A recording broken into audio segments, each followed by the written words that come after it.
कलयुग कब नष्ट होगा?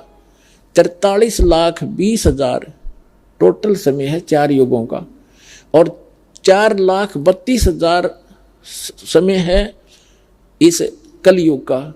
जब कलयुग का लास्ट होगा उस समय सूक्ष्म वेद में लिखा है कि सभी प्राणी मांसाहारी हो जाएंगे और 20 वर्ष की आयु मनुष्य की रह जाएगी।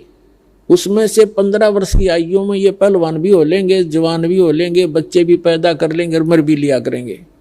मकान नहीं रहेंगे, भूकंप बहुत आया करेंगे, वृक्षों के पत्ते लगने बंद हो जाएंगे, फलों की तो बात छोड़ो, और मांसाहारी हो जाएंगे, एक दूसरे ने खा जाया करेंगे, कति बुरा हाल हो जाएगा, निर्लज हो जाएंगे, कोई भक्ति के आसपास नहीं रहेगा और बेल खोद कर रहा करेंगे, धरती उपजाऊ नहीं रहेगी। कहते हैं 3 हाथ अंश खींच लेत कलयुग धरती का, और उगे कोई ना बीज हाल कह दो पृथ्वी का।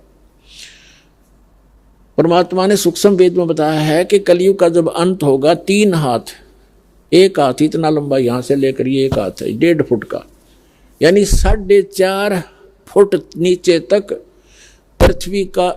पृथ्वी का उपजाऊ अंश खत्म हो जाएगा। अब आप देख रहे हो कितना यूरिया, कितना खाद यो डाला जाता है, यो इसको नाश कर रहा है नीचे पृथ्वी के उपजाऊ अंश को, और प्रदूषण इतना बढ़ जाएगा, वर्षा होनी बंद हो जाएगी, पृथ्वी पर सब बुरा हाल हो जाएगा। तो उस समय क्या होगा? एक नीकलंक नाम का अवतार, जिसको कल की अवतार लिखा है उसके अंदर, सुधा सागर के अंदर, श्री सुधा सागर मद भागवत में, तो वो आएगा, राजा हरिश्चंद्र होगा वो, जो सतयुग में पुण्यकर्मी प्राणी था, काल की भक्ति कराया करता, उसको स्वर्ग में भेज दिया।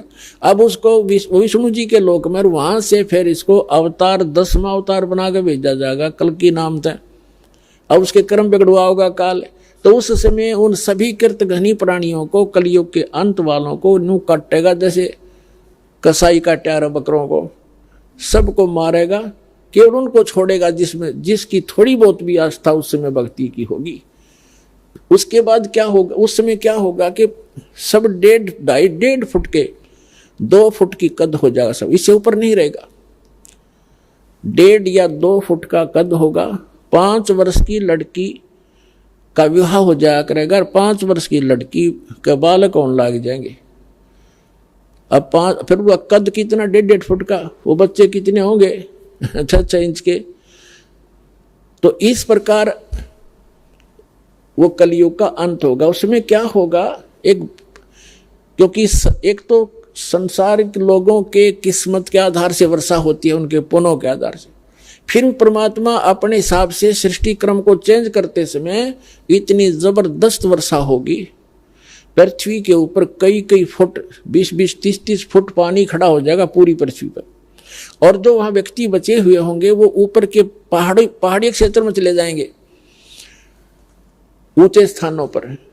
और फिर क्या होगा कि धीरे धीरे वो पानी सूखेगा, और जमीन के अंदर जो विष भर गया वो उस जल उसको बाहर ऊपर निकालेगा, और पूरी पृथ्वी पर जब जल सूखता जाएगा वहीं पर पेड़ पौधे होते जाएंगे, भर जाएगी पृथ्वी ऐसे, और सुंदर वातावरण होगा, प्रदूषण खत्म हो जाएगा, ऑक्सीजन की वृद्धि हो जाएगी। तो उल्टा काम होगा, माँ बाप तो 1.5 फुट के और बेटे होंगे 3-3 फुट के बच्चे, बेटा बेटी, यानी कद बढ़ने लग जाएगा उनका।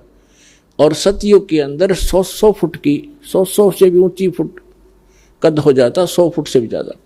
कहने का भाव ये है कि उस समय जो आत्माएं जन्म लेंगी वो होंगी जो परमात्मा ने वहां लुटने पिटने तक बचा ली थी, और उनको अपने मिन्नी सतलोक में रख लिया था, उनको फिर जन्म देगा। अब उनके खूब बढ़िया संस्कार, बढ़िया वातावरण बनाया भगवान ने, सुंदर फलदार वृक्ष होंगे, कोई काम नहीं। आजकल जो गेहूं, कणक, बाजरा, जवार बहुत अच्छे, उस समय तो ऐसे खड़े रहा करेंगे, बस जाओ और ऐसे इकट्ठे करो, झाड़ो, जितना चाहिए तोड़ ला और खाओ। जैसे वन से बाग से फल ले आकर तोड़ गए, ऐसे गेहूं, जितना भी ये कणक है, खाने पीने की सामग्री, ये सब ऐसे भरी रहा करेगी, काम नहीं। और फिर वो क्या करा करेंगे, काल तो इनके पीछे लगा रहता है कि इनको पता नहीं लगे, भक्ति का भ्रमित करवाता है मनु बना के, मनु जी वो गलत ज्ञान भरवाता है। और फिर ये सभी उसी आधार से भक्ति भी करते हैं, समाधि भी लगाते हैं, क्योंकि उन्होंने भक्ति कर रखी पहले सतयुग कलयुग में, अब भक्ति बिना नहीं रह सकते। प्रत्येक प्राणी सतयुग में साधना करता है, समाधिस्थ हो जाता है, सारा सुख होता है, शरीर भी स्वस्थ होता है, कोई कष्ट नहीं होता, मानसिक परेशानी नहीं होती। तो उस समय इन